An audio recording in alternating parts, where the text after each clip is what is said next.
All right, let's do this. Let's dive.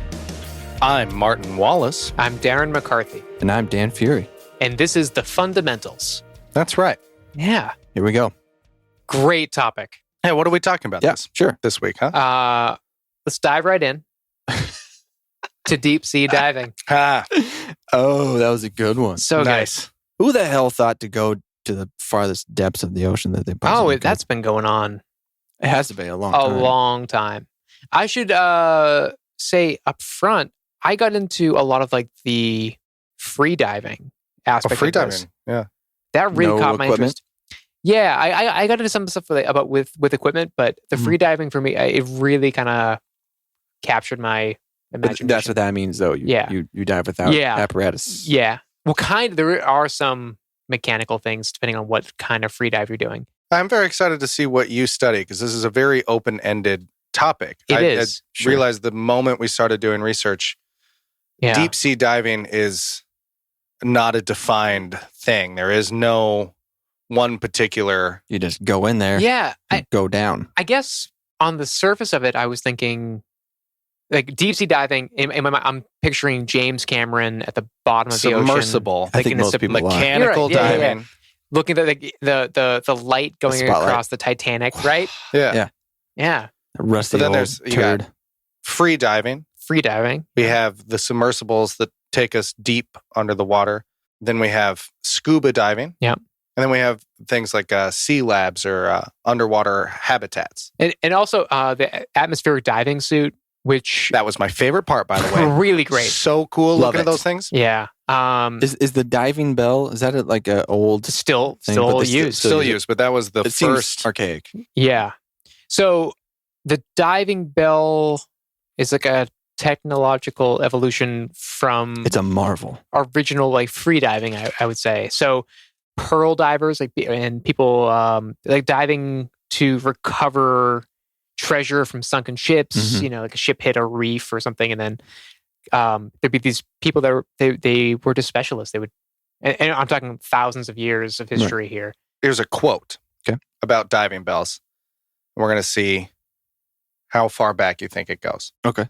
They enable divers to respire equally well by letting down a cauldron, for this does not fill with water but retains the air, for it is forced straight down into the water. This is a quote from Aristotle, Yeah. Whoa. the 4th century BC. So What? there a lot of the Greek divers would be Uh-huh. diving for like natural sponges, which are still harvested like where sponges came from. There's paintings of Alexander the Great in Yeah. a glass diving bell that he was What? towed around in the Mediterranean so that he could explore. Now, this is allegorical. It's Yeah. just paintings Yeah. and they happen way later, but there are written accounts of him in a diving bell. Aristotle was Alexander's teacher. So Aristotle having at least the framework for one, at least in concept, makes it Wow. not that far-fetched. But you don't see it again until Da Vinci. Da Vinci sketched Mhm. diving bells, but like most of his stuff, he didn't make one. He Right. just put one to paper, Mhm. theorized it. You couldn't go too deep in them. It's a tool to get deeper than you could possibly swim Yeah. down, or maybe not possibly, but like you would be so pushing your limits. Yeah. So it's just a way to start the dive deeper at a deeper location. And especially like early diving bells made out of clay, something heavy like that. And how they work is the same method as if you were to put a cup upside down into a pot full of water in your kitchen. And if you put it down totally straight, there's a pocket of air that forms at the very top of the cup from the air pressure, right? But before you had any way to regulate the air that was in that pocket, it would run out of oxygen and turn into carbon dioxide very quickly, at least in terms of what we're dealing with now, where we can replenish that air very, very easily. So primitive diving bells worked, but weren't that effective. I mean, you Yeah. couldn't be down there for very It's not long. like hours. It's No. like an extra breath, and Yeah. then you got to come back up. Yeah. Let's talk about some of the dangers of diving deep, Seems pretty dangerous. Mhm. because it seems like it's equally or more technically challenging to dive deep in the ocean as it is to go into outer space. Oh, yeah. I think probably the risk of death is far greater to go underwater. Maybe that's just because if you're going to outer space, it's probably a big funded project. Yeah. Very, But very safe. You could die just from a lack of experience of diving deep, and not from being crazy. Like not like I'm gonna Not being prepared. put my feet into some concrete. Well, it still and then jump happens a bridge. fairly frequently, Happens and it's quite often. not natural causes or, well, I suppose it's a natural You thing, never but know it's what the not like a hell's down there. storm. It's not like currents that take you or animals that kill you. But decompression sickness is the big worry, or the bends, The bends, yeah. as we all know from Radiohead's album. So the bends is decompression sickness. The deeper you go in water, the more pressure is put on top of you. So the way pressure works is like you think air pressure. It's determining how heavy the column of air is on top of your body until there's no more air.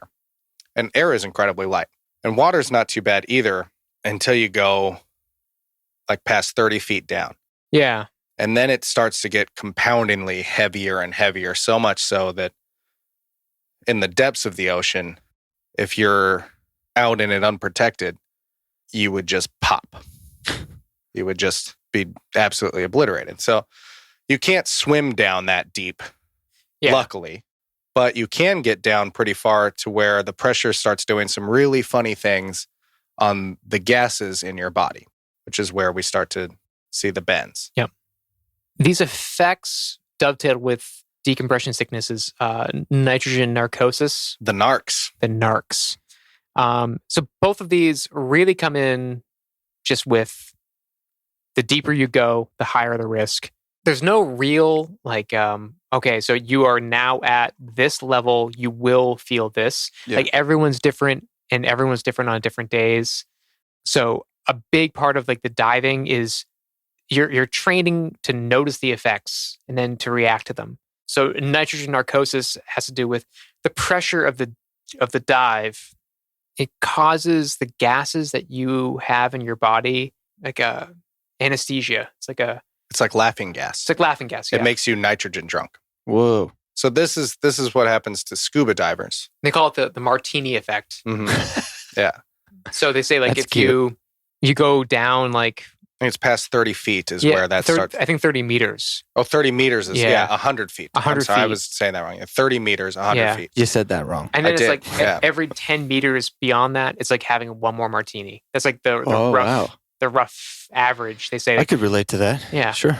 But you think about that, like your decision-making processes and just blacking out when you're drunk. Right.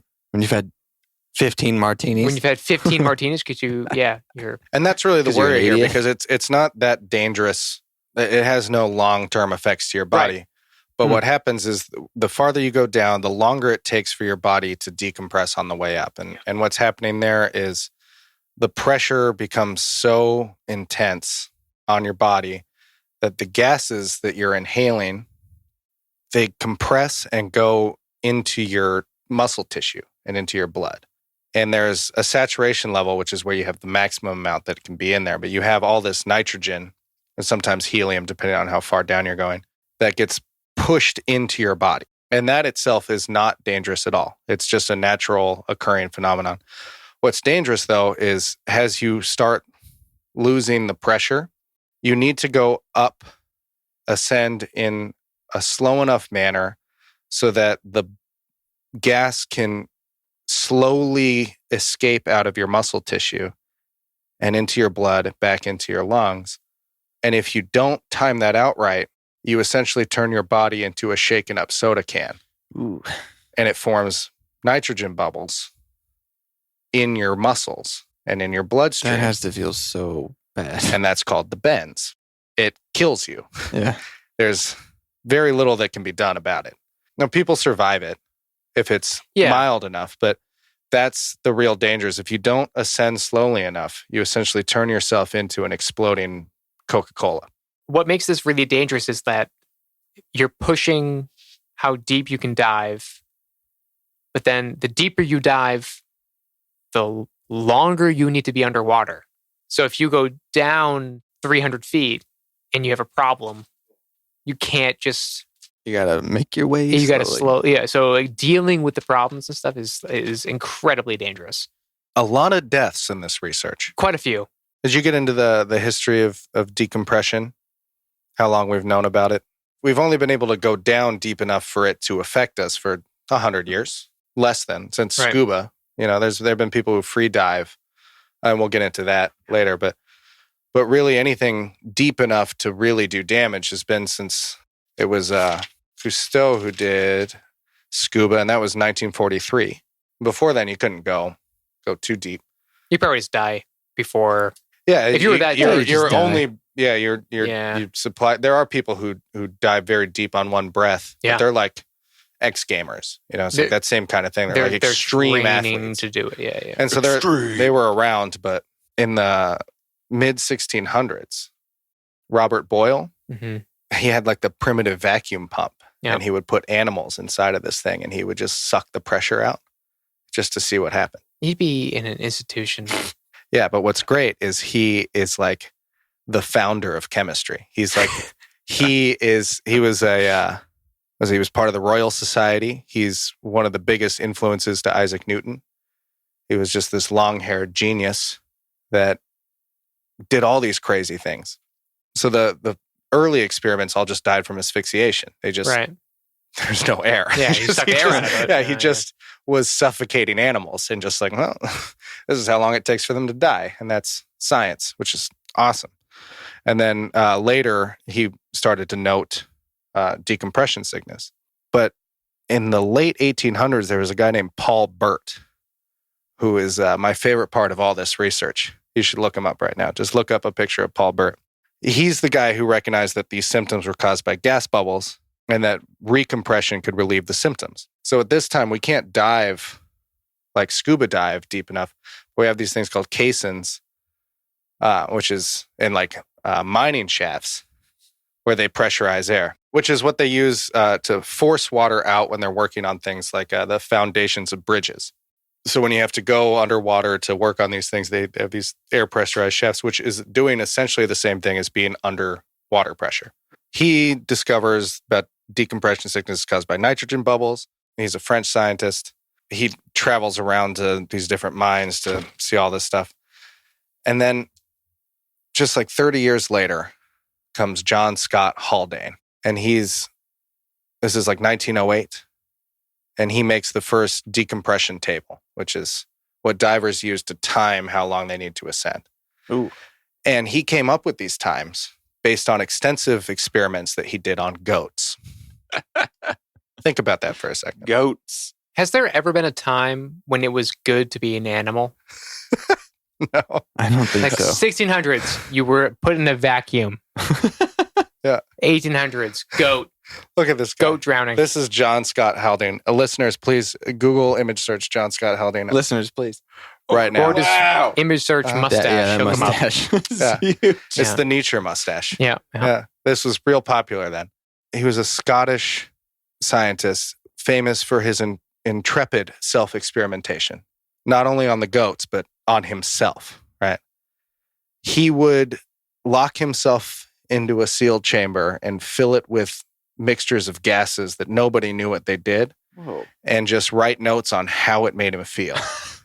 So when World War I broke out, he was sent by the British to the front lines to see what kind of poison the Germans were throwing at them, because he could just identify poison gases in the air. Wow. He also invented the gas mask.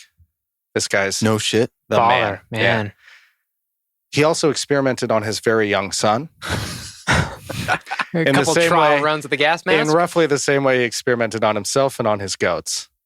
And his young son ended up growing up to become a famous scientist himself. So John Scott Haldane. So it was worth it. Mm-hmm. Just a crazy man when you see that mustache too. Just know he's just locking himself up in rooms and poisoning himself just to see what happens. Wonder how science gets this far. I want to add on here something called Henry's Law. I think that this will tie in nicely with the decompression. This is a gas law, kind of the chemistry side of diving deep. It describes the effect of pressure on a gas. It states at a constant temperature, the amount of a given gas that dissolves in a given type and volume of liquid is directly proportional to the partial pressure of that gas in equilibrium with that liquid. What that really means is it's the soda can kind of effect. Mm-hmm. So it's talking about it's a pressurized can that has carbon dioxide in it.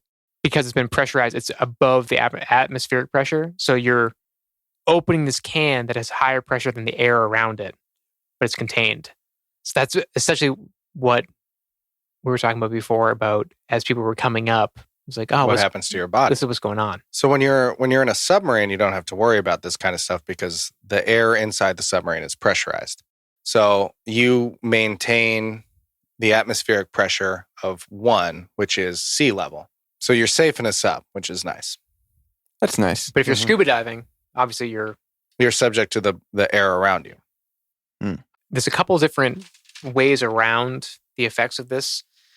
I think stressing training is probably good. I think that's train. You gotta train. Yeah, that seemed to come up a lot. Was they're talking? Well, way more experienced divers will know it seems like that it was kind of getting hit on the head. And you read about these experienced divers who seem to have be less affected by the narcs. Right. They're just physiologically gifted to deal with nitrogen narcosis, which is bizarre. A bunch of LeBron Jameses. They might not have necessarily been born that way, so much so as they've just dived 1,000 times, so that when they get the narcs, they go, yeah, well. And they've trained their bodies to just hold more air. That was a cool thing looking into this. Talking about how quickly people could go from holding their breath for 30 seconds to 4.5 minutes, where everyone was saying it's really not that hard to do it. It's not hard. It's not hard to get to that point. Did you come across Heliox and Trimix? Yeah. Great stuff. Cool. Mm-hmm. What's that? So Trimix and Heliox are kind of pre-mixed gases. So when people are doing a deep dive with scuba, basically they have to, they're bringing their air with them. And it has to be mixed correctly for them to be able to breathe it. Yeah, so if you're not doing too deep of dives, you either get compressed air or nitrox, which is going to be roughly 78% nitrogen, 21% oxygen, or 64 to 68% nitrogen, 32 oxygen. But if you go deeper, you need helium. Yeah, so helium and I think neon, was the other one, where even at pressure, physically is easier to move through your lung tissue. And muscle it's tissue. Affected by pressure differently. Yeah, so it's because it's a lighter gas. Yeah, I don't really know why. There's a couple of things that really escape me here, and that's one of them. Yeah, so it generates less resistance than atmospheric air when passing through the airways of the lungs, and thus requires less effort to breathe.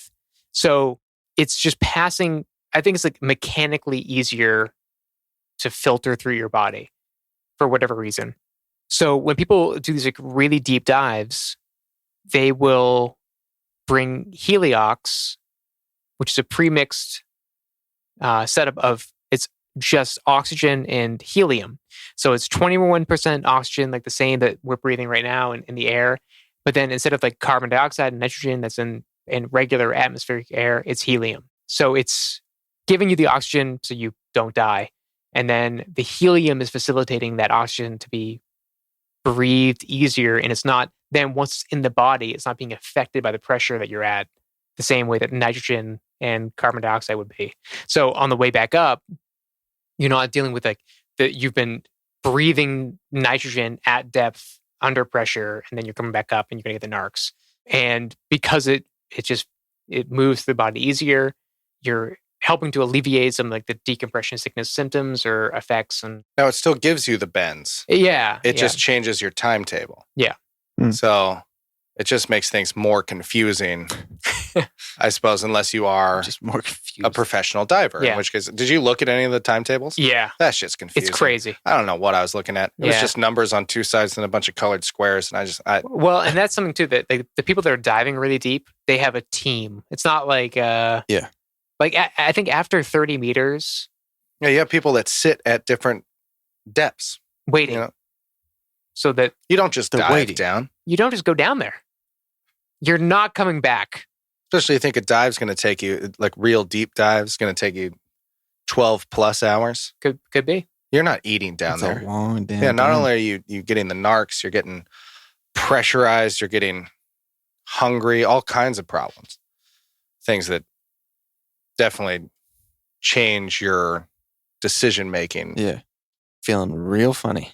I thought this was pretty fascinating. The tanks that you see scuba divers wearing, they hold about 80 cubic feet of air in Mhm. them, which is roughly the size of a phone booth Whoa. compressed into one of those tanks. That's tight. Weighs about Literally. 40 pounds. Yeah. It's like 7 pounds of air. Is that a lot? That's a lot. There isn't 7 pounds of air in this room. Yeah, there is. Gotta There's a be lot way more than that. Yeah. Yeah. There's a lot There's more. actually way more than that. Well, like how many phone booths could you fit in here? A lot. Like A lot. Like 16? Mhm. Or more than that. Yeah. You're talking about this angle. 30? Yeah. Mhm. What, not Yeah. 30. Yeah, Come on. Well, it's not, Get real. it's not very tall, but the booths are like, Probably more 3 by than you 3? think, but less than 30. they're like 3 by 3. You can fit. Phone booths aren't even You can put 29 available of them in anymore. There's no more. Yes, there is. They're out there. We should do a fundamentals on the phone booth. I would love that. Yeah. I would actually love that. We should do a fundamentals on the movie Phone Booth starring Colin Farrell. Oh, yeah. As long as I don't have to watch it. I've watched it several times. I think you'd like it. You have to watch. Oh, I seen it. I saw it in the You have to theaters. watch The New I did too. World with Colin Farrell and then talk about the movie The Phone New Booth. World. No, that wasn't good. But you're going to watch that and then talk about the movie Wait. Phone Booth. Total side note. I found a podcast today that's called something like the worst idea in the world. And it's just two guys and they watch the same movie every week for a year. Oh, I've heard of this. Which They movie is talk it? about it every week. Don't they do it like 1 minute at a time? I forget or what the something? first one was, but they're doing Sex in the City 2 this year. Oh, man. gosh. It would be great if they watched like Citizen Kane or The Godfather. Like Sex in no, the City it's- 2. It's like the worst, and it's like two guys just like dealing with that. But I would love to hear, people talking about a what movie, reveals itself to you Yeah. after it? like a movie that's 12 regarded times. as like the best of all time, and then This after is the a year 50th time I've seen it. Mhm. And Wow. discussed it. and discussed it. For like an hour. I like that idea, though. It is the worst idea. So now that we know about the bends, Yep. when you're talking about really deep diving, you're talking about saturation diving. Yep. That's the real deal. That's not going down in a day and coming back up. This is what people who work on the bases of oil rigs do. Mhm. People that have to do a week's worth of work at way too deep. And on their days off, have to stay compressed. What? So what happens is every time you ascend Yeah. from depth, you run the risk of the bends. Now, we have these tables that help, but it takes a long time, A, and B, it's still kind of just a guess. Yeah. We're not certain that that's going to work. It's just kind of like, well, you follow this, you're 90 something percent, sure, but who knows? It's all just kind of Never up can in the tell. air. So when you have to 5 days a week go down to this depth, you're talking about somewhere between an 8 and 10 hour ascension, right? Every day. That's not feasible. And every time you do that, you're running the risk of permanent injury or death. Not feasible. So what they do is when you stay at a depth, once your tissues become saturated with the nitrogen, there's a limit to how much nitrogen can be dissolved into your tissues and blood. And at that point, it doesn't change the decompression rate. And that's saturation. You become saturated with as much nitrogen as going to be in your body. So no matter what you do, no matter how much longer you stay at this particular compression, it doesn't change the amount of time it takes for you to come up. So you stay at that pressure for however long you're going to be down there. So you live in these diving bells. You stay in a compression tank, which you can do at sea level. Any number of ways to stay at that pressure while you're doing the work. Like underwater welders have to do this. And that's... I hope they get paid so much money I to was do just thinking that. that. Oh, yeah. No, that's where the money is. Yeah. If you're welding and scuba diving, you can be an underwater welder for a lot. I'm talking Dodge Viper money. Yeah. We're talking Cadillac money, huh? Yeah. Vic Alfonso. Vic money. Alfonso. Talking Alfonso money. Yeah. But absolutely terrifying. Yeah. That idea of at any moment the gas in my body is going to make my body feel like a soda can. That feeling, the thought of that feeling It makes my brain tingle. is disgusting. Think of just bubbles in my muscles. No thanks. So in the early days, Mm-hmm. where we get the bends is from the classification of the symptoms of decompression sickness. And that's what they called the joint and skeletal pain Mm-hmm. of these decompressed Skeletal divers. pain? Yeah, That sounds terrible. it's in there. But what would also happen to people with decompression sickness was breathing problems, which they called the chokes. And my favorite was neurological problems, which they called the staggers, Mm-hmm. which is now all kind of pop culturally become referenced as just the bends. I got the Decompression staggers. sickness is the official call. The bends is what we know it as. Radiohead helped me with that, at least. Mhm. I've heard the bends a lot more than I've heard the chokes. Mm-hmm. But the staggers, I think, is hilarious. There's also You samba. come up and you're just, you have so much gas in your body that you're just staggering. They call it samba as well. So like What? you come up and like And people you're that doing are samba? people are trying to like break a record or something, so they're going really deep or just diving deep, and they come up and they do like I'm okay, and they give like a signal, but then the judges have to wait because if you came up too quick, it might be like a minute before pressure catches up to you, and then like if you go down and right back up, And it's then you like pop. yeah, and then but you'll see people spasming, and they call it the samba because it looks like they're dancing. Oh, God, that's funny. Yeah. Terrible. Terrible. Terrible, but Well, it's funny. That is terrible. What's really scary is that if you get to this point, like if you black out, and then like your next breath, like your body goes to autopilot, your next breath is water, so Yeah. it's just water directly to the lungs, and It's not good. no good. There's Polynesian island natives who habitually dive deep without breathing apparatus. They've done it for eons. They go down there for food and pearls. They make 40 to 60 dives a day between 30 and 40 meters, about 140 feet. And they have a word called Theravada, which is directly translates to fall crazily or to become crazy because of the sea. Oh. And it's their word for the bends that they've had forever Yeah. that isn't directly translated, but it's certainly the same thing. So they call it sea craziness when people dive too deep and stay down there and ascend too quickly. Mm-hmm. Theravada. I thought that was a great word. And you're thinking too, like there's a real benefit to staying down longer, like holding your breath underwater, diving deep, when you're recovering things from like the sea floor, like spearfishing. Like there is a true benefit to staying down longer, but the other side of the coin is the longer you stay down at depth, the longer you stay underwater to come back up.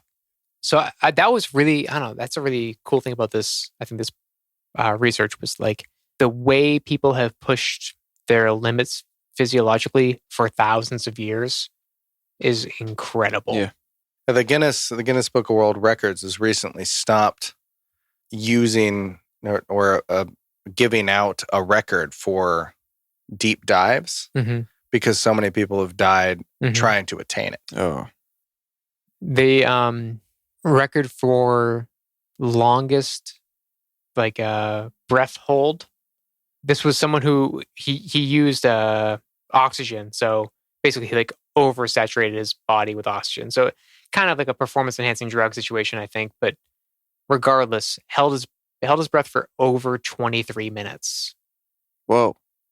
The deepest dive that the AIDA, which is the like International Association of Deep Free Diving, essentially. Mm-hmm. There's a ton of different categories, but deepest one that was kind of using a lot of apparatus was 214 meters, which is like 700 feet.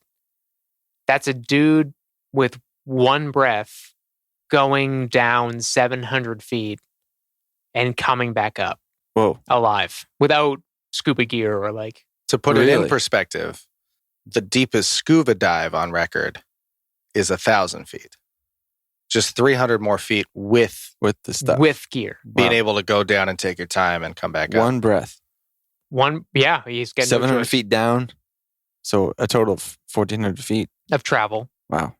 The last minute of the dive, Probably he horrifying. stayed like 100 feet below the surface just for a minute on his way up Just going to chill out. to decompress. Mhm. You Oh, have to. wow. You have to. Wow. It's unreal. This guy, Herbert Nietzsche, he has a TED Talk and pretty easily. I'm sure he does. There's a bunch of videos of him doing this. It's really insane. So he was using stuff like he was using a weight, like a sled. He's like riding a sled down, and then he had this like compressed air trolley to bring him back to the surface really fast. So basically, this was just like seeing how far his body could go down underwater and then come back up. So he didn't like swim down and swim back up. There's a ton of categories for this stuff. The one that he did was called the no limits apnea. So basically, it's like, whatever technique or basically the requirements are you take one breath and then you come back. So he's like standing on this, it's kind of like an inverted pyramid, like a wedge weight, standing on that. And that thing just like brings him down. But he's got like a handbrake and then this like weird cone thing over his head. It's like a torpedo looking thing, but like pointing up. So the weight brings him down. He gets to the depth he wants to go to, hits the brake, grabs onto this like compressed air thing, opens it up, and just shoots him back to the surface. And he's going like a meter a second. I mean, like fast. Yeah, he was cooking along. But now, so he went to 214 feet with that method. That's like the express train. Mm-hmm. Part of his process was he had this like he has a Coke bottle or a drink bottle. He starts the dive. He goes down like 30 meters or so, or 30 meters or 30 feet. I can't remember. But he takes a ton of deep breaths at the top of like on the surface, and they do this mechanical pumping of air into their lungs. And it's like using your Adam's apple as a pump to force air into your body. So it's not like your lungs is expanding. It's like your neck forcing air into your lungs. Then he goes down, stops for a minute, and then he equalizes the pressure in his body by breathing out the oxygen into the Coke bottle. So basically he's like using a bottle as a lung for air. So he doesn't have the gas in his body. So as he goes down, the pressure won't force it out into his muscles. So then he gets down to 700 feet, can re-equalize the pressure he needs to, Whoa. and then on the way back up, he decompresses. That's awesome. He went to 214 feet with that method. There's this other guy, though, There's another guy. named Alexei Molchanov. And his discipline that he has the record in right now is called constant weight apnea. So basically, it's what you bring down with you comes back up with you. So like you can't, he's swimming down, Mhm. and he's swimming back up under his own power. He went down to 128 meters just by taking a breath on the surface of the water and then diving down, swimming, and then swimming back up. That's like 400 feet. At least. Close to? Yeah, 400, yeah. I think a little over. Like 430, maybe. That's crazy. I could count to 20 maybe underwater before I start freaking out. Yeah. I think that's a Gotta big get thing there, out. too, is Gotta like training yourself to not need to take another breath. Or expel the energy Yeah. by freaking out. You need that oxygen. You can't be flipping around. Guys, I just have one question. When are we going to talk about James Cameron? Oh, we can talk about James Cameron. Yeah. James Cameron did what he did in a submarine. A tiny one, though, right? He did it in a tiny one.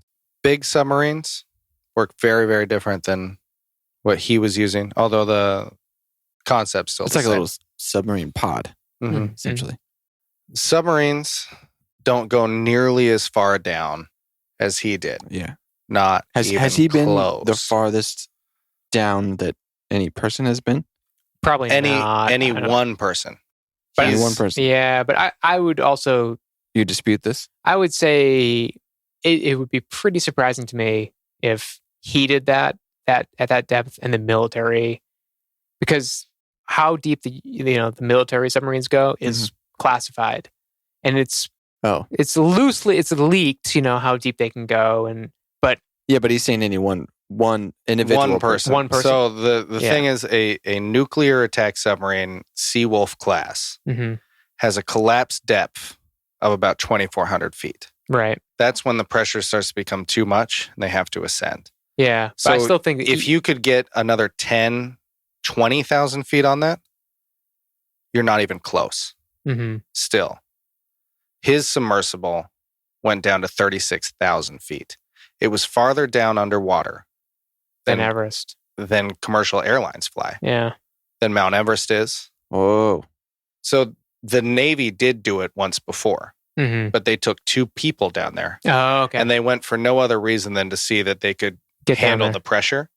There was no scientific inquiry whatsoever once they were down there. So they just sank, these 2 guys, and only one of them still alive. So James Cameron's one of 2 people on the planet I've been now, the furthest down, but yeah. 3 total that have been down there, and he's the only one who's done it himself. And it's a great documentary. Mm-hmm. And if you think about like the actual implication of that, like the documentary itself is What's it called? Challenger Deep, Deep Sea Challenger. Deep Sea Challenger. Yeah. So Challenger Deep is the name of this particular part of the trench in the Mhm. Mariana Trench, which is 36,000 feet down.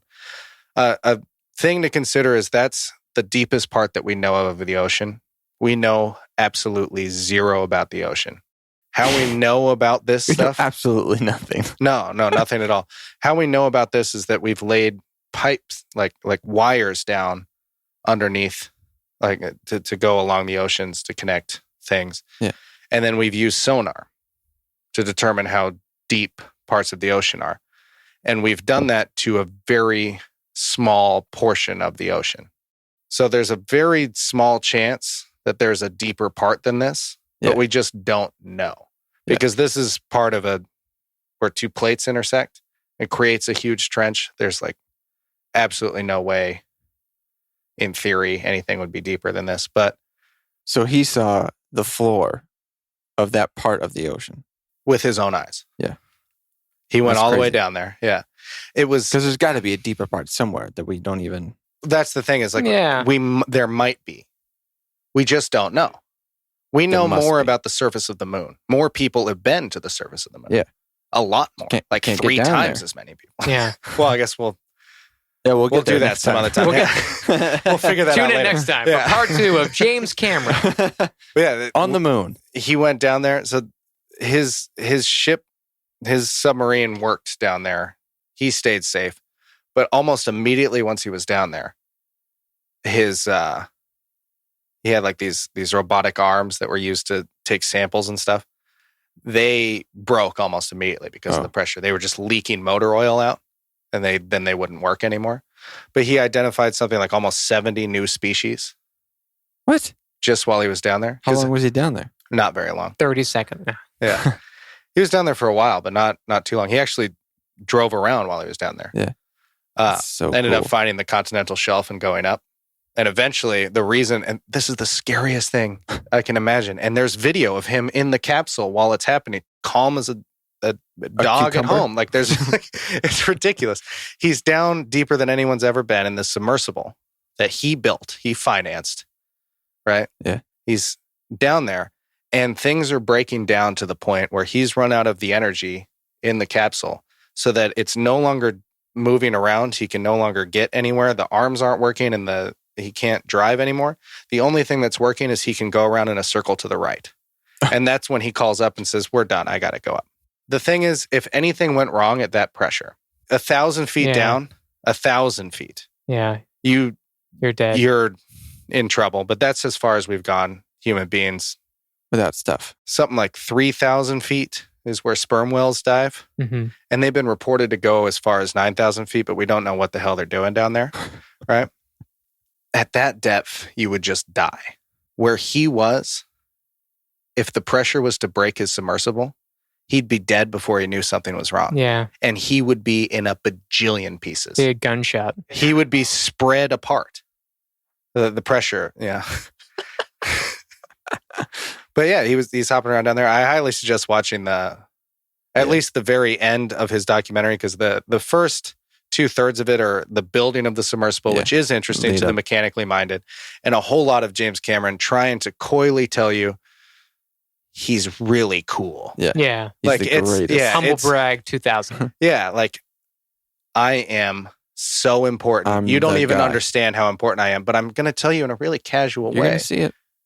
But it's great. I totally respect him. There's no doubt. He is a crazy, crazy individual. Mhm. But he went down there. The whole point was to see whether or not life could even exist at that depth, It whether does. bacteria could. And it certainly does. Mhm. It's not a barren wasteland like we Very expected. different life. Yeah, very, very different. Things that just feed off of... Emotions. They were just waiting for him to come down there so they could eat his emotions. We love Titanic. But that's so crazy. emotional.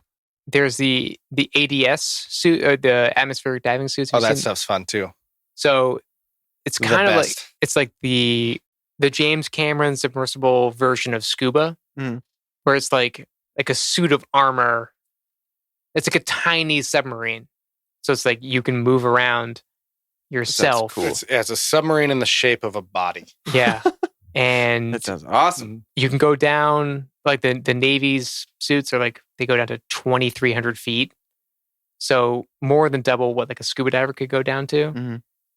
And they stay at the atmospheric pressure of the surface. No danger of decompression, no danger of narcs. And my favorite description of it is that while wearing the suit, the diver doesn't even need to know how to swim, Yeah. because you're just walking. You just sink and then you walk. You're not That's swimming at awesome. all. You don't even need to know how to swim to go down twice as far as you could be able to swim. You could put like a golden retriever in there and it would come back fine. I love it when dogs swim. Oh, Oh, right up God. there. those suits go back to like 1715. It's like the kind of the first attempt. At John Wow. Lethbridge. Yeah. Just taking an old barrel and then like making canvas and leather arms out of it. But basically what ends up happening is like you go down deep enough, the pressure is going to make it so the joints don't work and it's just going to collapse everything. But Yeah, he went down 60 feet in a barrel. Just that's like, pretty ballsy. oh yeah. And this is the 1700s. Yeah. But he did go down there to get a ton of silver A ton of money. from a boat that was wrecked.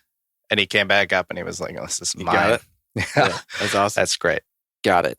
And we didn't really see another good one until the 1900s, Yeah. like 200 years. People Yeah. kept designing them, but they They couldn't weren't that work. great. It was the joints. The joints are hard because it's like you try to have, essentially they needed like hydraulic joints so that the pressure wouldn't compress the fluid in the joint, because you can't compress the fluid, so the joints would still be able to move. So any sort of like gas impinged joint would just freeze up, and then you just have like a dude slowly drowning or quickly drowning. In 1932, a guy named Joseph Perez invents a usable ADS called the Tritonia. And he was all excited about it. And he took it down 404 feet in Loch Ness. And it was awesome. It worked perfectly. And then the British Navy, the Royal Navy, just decided not to buy it from him because they said Navy divers don't need to go below 300 feet. They're fine. They don't need the suit. They're fine. And it's kind of true at that point. Like, what are they even doing down there? Yeah. Because they're not interested in the science of it. Yeah. You know, like, what are you going to do with an army of robotic water walkers? I don't know yet. They Talk don't to know me in either. 6 months. Yeah, so it wasn't until the mid 60s that same suit was brought out of retirement to develop the suits that we have today. Now we have the Newt suit, The which Newt is suit. a really great name. And that thing can go down to over 1,000 feet. Support you for up to 8 hours of air, and then it has a backup of 48 hours. Which means if it just shuts off, you just sit there for 2 Wait. days and just then die. hope that somebody goes and picks you up. Guys. The U.S. Navy has the ADS 2000. Mm-hmm. It's a newt suit that is capable of operating at 2,000 feet for up to 6 hours. It has dual thruster system, allowing the pilot to just fly underwater. Oh, that sounds fun. Cave diving? Did you get into that? A little bit. I actually knew a Cave little bit diving's about that before. scary. It's very scary. That was the Bushman's Cave thing that was talked about earlier. When deep sea divers aren't getting the adrenaline rush anymore, they Yeah. do it in a cave. They It's do it in pitch black. Pitch black. And you have to swim this particular way because you have to swim kind of like a frog because Yeah. you can't brush up. Like you have so much less room to brush up on things. So you kind of have to swim like a little frog. Yeah. It's confusing to me like how they breathe while they're throwing up underwater from fear. Because that's mostly what I picture. You have no idea what's coming around the corners. Yeah. There's no light You don't down know there. What the hell's down there? Yeah. I feel like exploring a cave underwater in pitch blackness is... There's like 3 tiers of it. There's swimming, there's diving underwater where you can still see all the light. And then there's diving underwater at a certain depth where you can see the light like a tunnel. And then there's diving in caves to a particular spot where there's literally no light around you other than what you have brought down. You could shut off the light and That be doesn't pitch black. sound You are enjoyable at all. You are at a depth in which plants can't grow because they can't feed off sunlight. So there's no possibility of plant life. Yeah. So anything so what down does there exist down there? is going to kill you. Oh, It's like those fish you ever see that have like transparent Yeah, it doesn't heads. matter. Yeah. They just They're not going to you get a can sunburn on see their brain. straight through their heads. Yeah. You see their brains. ew. They've been trepanned. Oh God. Did you read about Sheck Exley? Mm. He was a American cave diver, one of the pioneers of cave diving. He had a couple terrifying incidents happen to him. One, he died while trying to set a depth record in the world's deepest sinkhole in Mexico, Mm-hmm. a little bit over 1,000 feet. He just lost control at depth, and Yeah. has happens. But he was one of the people that would. He was like a trainer, diving instructor, and he would one of the people that would be down there at depth while other divers, Right. he would take people on expeditions and whatever. And this team was underneath him, and they didn't come back up in time. So he broke code and dove down, even though he didn't have the proper setup to do it. And he got within arm's reach of them before he had to turn back because he was out of time, and they died. Oh, Like he got like right there. No. Yeah. While they were dying, and just the scariest stuff. Like, I got into him because he's one of the pioneering cave divers, and he's set a couple records, but have subsequently been beat since like the 70s. So like 10 other people have gone deeper than him, but really not by much. I got one more thing. It's called underwater hockey. What? There is Go ahead. a sport that has leagues and national teams Oh shit. What? How? and What? championships for underwater hockey. 2 teams with fins, goggles, snorkels, and then it's like they wear gloves because they scrape their hands on the floor of the pool.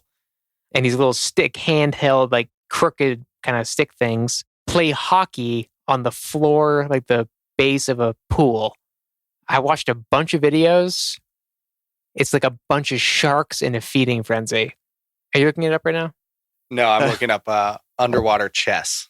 They're That's a thing A too. little Bobby Fischer. You could do all anything that. underwater. Yeah, it's a more intense version of chess because you have to dive all the way down to look at the set to make your move and then dive up before your opponent dives down. It's the same. incredible. There's also underwater like rugby. Oh, That's just water polo. Yeah, it's bizarre, but the videos are great. A little bit unrelated, Mhm. but I would like to bring up underwater habitats because they're awesome. Oh, Yeah. yeah. Isn't there like an underwater hotel situation? Yeah, there's been a lot of efforts for those. So there's a bunch of different underwater habitats, all since the 60s. Cousteau was a major player in that for a while. And then I got into the Navy Mammal Project. Mm-hmm. You know anything about Yeah. that? Sea Lab 2. A bunch of people went down to like 70 meters at depth, tried to stay there for a week. And they trained a dolphin to bring essentially groceries down to them and to relay messages back and forth. It was, the results were mixed. But now the U.S. Navy has a mammal program where they train dolphins and sea lions to do any number of things from identifying sea mines to protecting ports. And this is real. There are ports where if you were to try and be an espionage swimmer to sneak into a port, sea lions would attack you. Trained U.S. Navy sea lions would maul you to death because you're not supposed to be there. And you know better. Yeah. The U.S. Navy Mammal Program. Wow. It's incredible. And I think I'm going to join the Navy Yeah. just to work. Yeah. You just get to work with dolphins kidding and me? Yeah. give them lasers and teach them how to shoot guns and rifles. It's great. You were built for a submarine. Yeah, I'm real good in a sub. Well, I think we learned a lot this week. Yeah. I certainly did. I did. Oh my a God. lot of stuff. I didn't know any of this. Yeah. This one, I had very little information to go on. I knew that there was something about you got sick if you went too deep underwater. I feel like I have a pretty good idea of the bends now. Yeah. It's kind of the same. Pressure. It's related to the pressure of going into space. If you don't have the proper equipment, you're going to get Yeah. all kinds of messed up. I think it's crazy though. Like coming back from space seems easier to me. Like going It certainly takes less time. Yeah, going Yeah. way further away from Earth is easier than going Below it. 30. Oh, yeah, below you have the water. exact opposite problem out there. Yeah. Not enough pressure, enough not pressure. enough gas. The gas in Whoa. your body just goes, nah, I'm out of here. Which kind of makes sense. I mean, Yeah.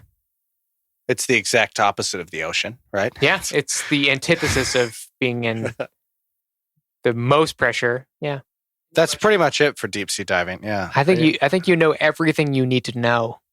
There's definitely more players to look up if you're more interested. There's Yeah. more specific events. Cave diving in particular is pretty scary. The free diving world record attempts, ton of videos, and really interesting. I think seeing the team of people that it takes, because like these people when they're diving down, I mean, you get past 100 meters and it's like your lungs have been compressed to the size of clenched fists, maybe even beyond. So like on the way back up, your lungs are unfurling. So like you're basically seeing people putting their bodies through unimaginable pain. Watch Titanic. Yeah, James Cameron is truly an explorer, and Avatar 2 is going to come out sometime, right? Isn't there going to be 3 more? I didn't know there was 2. With the amount of time in between 1 and 2, It better be. and how fucking old James crazy. Cameron is, do you think we'll get the 6th one? The 6th one? Yeah, there's I 3 didn't more like after these. Avatar 1 all that much. I didn't. I thought there were parts of it that were really cool. I went and saw that with there were 6 of us, like, and I was home visiting my family. It was great. Hanging out with my cousins, my brother. So 6 of us. Rub it in, huh? Some of us don't Yeah. have. So I think I was reminded of just how my family fulfills my life, makes it worth living, and just knowing that I'll never be alone, and just that people love me. It's great. That I'm going to be fine forever. It's just kind of par for the course for me. But I'm used to it. I'm used to people loving me and being in my life. A bubble of security. Yeah, bubble security. Kind of like a James Cameron submersible. 6 of us went to the movie to see Avatar, which had a huge undertone of Pocahontas. protecting the environment and Fern Gully. Fern Gully. Fern Gully. And Fern Gully. And just, natural resources and like, It was like a blue Pocahontas yeah, basically. with Marines. Well, the 6 of us took 5 cars to go see that movie. So when we were saying Probably felt goodbye, pretty bad. we all kind of had a comment about, man, that movie taught me nothing. Yeah. Please tell me the 6th person was left behind. Like, just, oops, didn't get in one of the cars as you guys were all. That's why I moved to Portland. I got on a plane. I said, fuck it. I'm not even going home. I'm done. Fuck college. Thanks, guys. You did some great research. I don't know if I'm just getting more interested in subjects as we go along or if I'm just getting better at researching them because I think it's a little bit of both. I'm getting better at research. I learned so much more this week than I have about any of the other subjects. Yeah. And much less time. I physically saw you doing more work Mhm. the last. I wrote 12 pages of notes on diving.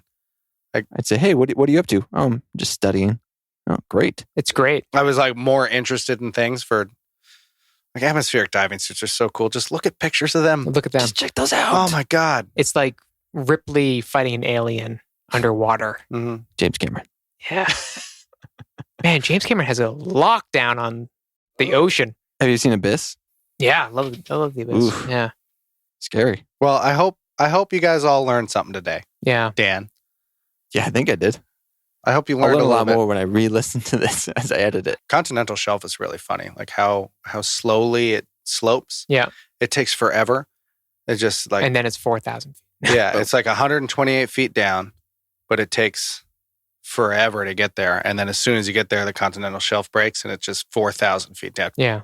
It's like a 90-degree angle of It's just a plummet. cliff. And then it's the abyssal plains, which is awesome. That's a great name. It's like the Sahara of the ocean. There's like nothing down there. It's all totally flat because of the just where it is. There's no like volcanic activity or plates moving. So it's just this enormously flat plain. And then when you finally do get to stuff, it's like way deeper. Yeah. Yeah. Like scary deep. Whoa. When you think about going deeper underwater, for me, I automatically just picture it getting darker. Mm-hmm.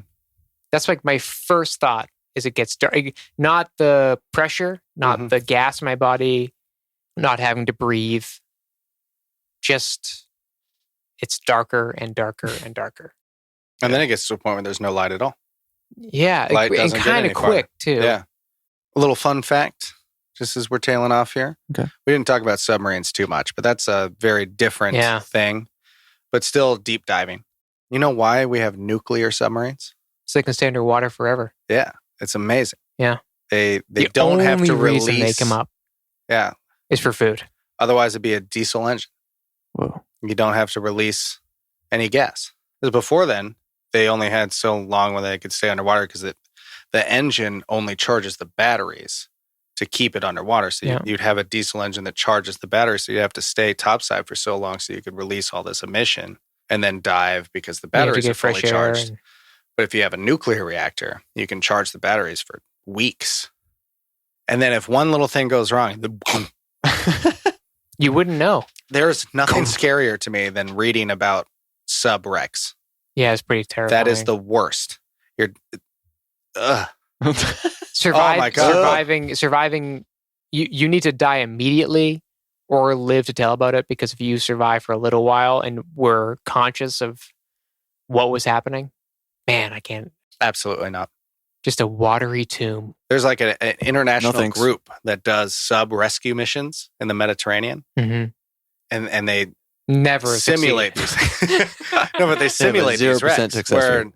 what happens is as the subs crashing, it isolates certain parts of the inside of the sub to be pressure resistant and survive. So the sub will crash, but this room will stay pressurized for a certain amount of time. So a message will be sent, and then absolutely no one's coming for you.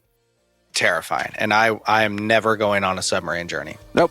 Thanks for listening to The Fundamentals. Thank you so much. I'm Martin Wallace. I'm Darren McCarthy. And I am Dan Fury.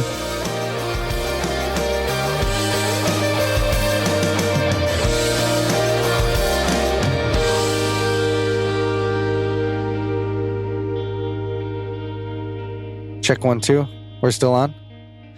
All right. A little post-fundamentals action here. Yeah. So the baby is the size of a bell pepper. Wow. A couple weeks ago, it was a avocado. So I was saying, guacamole, baby.